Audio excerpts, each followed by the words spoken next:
Okay, good to get back out on the field with the guys. Good meetings this morning, and got a big game coming up. Conference game. Glad to be back home again and get back on track this week.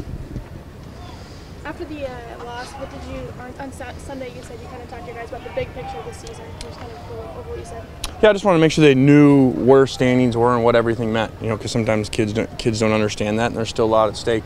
But that's way down the road. This went back today, and today's focus is all on today. Practicing really well today and preparing for Arizona State. What did Matt show you in that last game? I thought Matt played great. Oregon had given up 10 touchdown passes the entire season combined. Matt threw for 5. Came close to breaking all kinds of records again for a 7-day span. He's thrown for 900 yards or something like that. So over that. So like I've said before, I do feel bad because we're not winning the games. The storyline, and that's rightfully so, the storyline is not about Matt and Marquise. It's about what we're doing wrong. And if we were winning these games, the storyline would be about Matt's play and how he's even playing better than a year ago, even though people would think it would be harder to do to duplicate maybe to play better than what arguably was the best season in the history of the conference by a quarterback, and to play even better. And then Marquise just setting the world on fire by putting up numbers that have never been seen before ever, and as a true sophomore. So we understand why those aren't the stories, because we need to play better and finish off games, and we will, and then hopefully those will be the stories. What kind of athlete is Matt? Athlete? Oh, I thought you were talking about Marquise. They're very different. Matt's a really good quarterback. I don't know that I would say he's a phenomenal athlete. He'd like to think he is on the touchdown pass to Robert, where he got out of the way of some people. But then we showed him the other team's quarterback what a real athlete looks like. So I think he's okay with that. He's a pocket quarterback and a great one. Do you feel equally as bad with the records that you gave up defensively? Sure. Yeah, I feel worse. You can't do that. You can't do that in major college football. He's never seen numbers like that here before, and obviously it's not acceptable. And we're fortunate to even be close in the game with what we've given up the last 2 weeks. With the rate at which Oregon was scoring, did you ever consider going to the onside kick earlier than you did? Yeah, we did talk about it, but just really kept having faith that we were going to stop them. We were going to get a stop. We were going to make a play, whether it was us making a play or them screwing up on a play. As opposed to giving them the ball there at midfield. When you say Matt's playing better, he does have more interceptions. Mm-hmm. I know balls can be tipped and whatnot, but how do you account for him having that many interceptions, and how would you evaluate his decision making? Yeah, I think the one area, obviously, as you look at the numbers and what he's done, everything really for the most part is similar or better than last year outside of the interceptions. And so, he did a phenomenal job last year of only having 7 with that many pass attempts. And, like you said, some go to tip passes and some other things that are out of control sometimes. So we have to individually look at, all the interceptions to see what's really happening. Can you avoid an interception if there's a pass interference on it that's not called? So you have to look at them all. And he's had some, especially early on, that weren't great decision making that he knows about. We've discussed that before, but I think he's doing better. We did talk extensively yesterday about setting a goal of not throwing one over the next 3 weeks, and so we'll see. When you've gone back and looked at the defensive tape from Oregon, how much of it, the issue wasn't necessarily scheme versus execution in terms of missed tackles, guys not holding their blocks out? Yeah, I think if we were to single either one of those out and say it was scheme or execution, I think we'd be wrong, because if you give up those numbers, it has to be everything. You can't give up that amount of points and that amount of yards without it being everything overall. And so it really was a combination of every aspect of defense you can think of, for it to get to the level that it was at. Back to Matt a little bit. He's got 10 interceptions. How many, do you know offhand how many were his sort of responsibility versus a tip ball, or what you were referring to? Yeah, I don't know that exactly. I'm going to guess that 7 have been his decision making, and 3 kind of out of his control. Whether it was the tip pass, where the back didn't get down the end, or the. I don't really fault him for the interception. The first interception last week, on that drive. He's throwing to where a guy's supposed to be, and the guy's held prior to that. So you got to be careful at faulting the quarterback for that.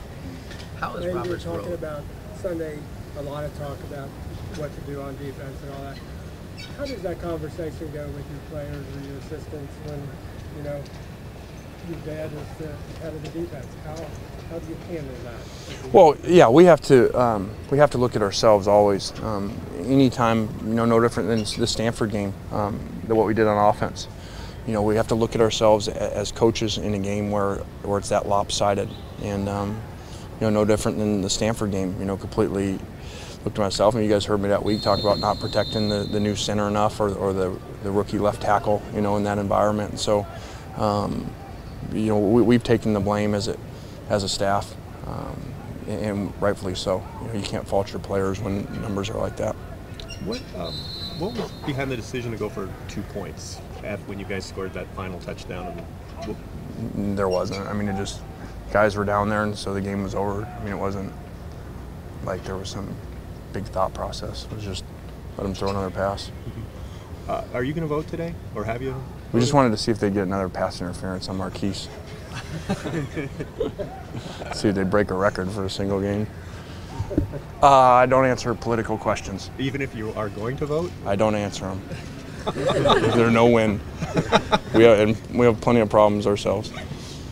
Last night on Twitter, a UCLA player apparently posing may not have been real, but the fact of the matter is Marquise responded. Do you mind that response? Yeah, I didn't see the exact responses.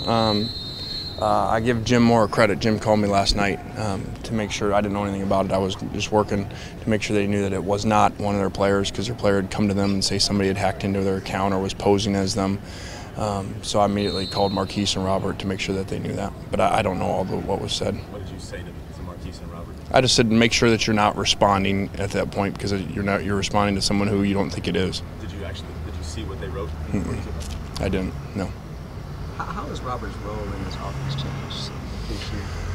Well, I think anytime that you have a guy do what Marquise has done with the numbers that he's doing, he leads the country in a number of categories.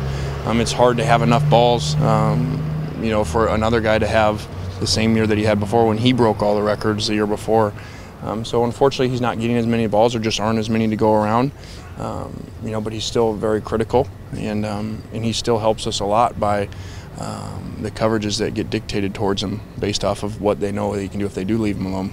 Well, Marquise, is that a byproduct of just his growth, or is that play calling on your part? Well, I hope that's smart play calling.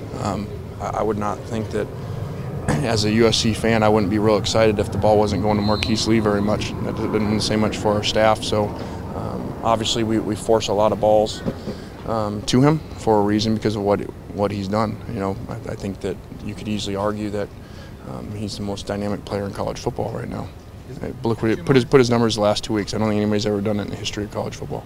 Is it fair to say that the offensive and defensive lines have kind of progressed and they've gotten more to the point where they're the same? The offensive line struggled early on, the defensive line was having a lot of success, and now it seems like they're more similar.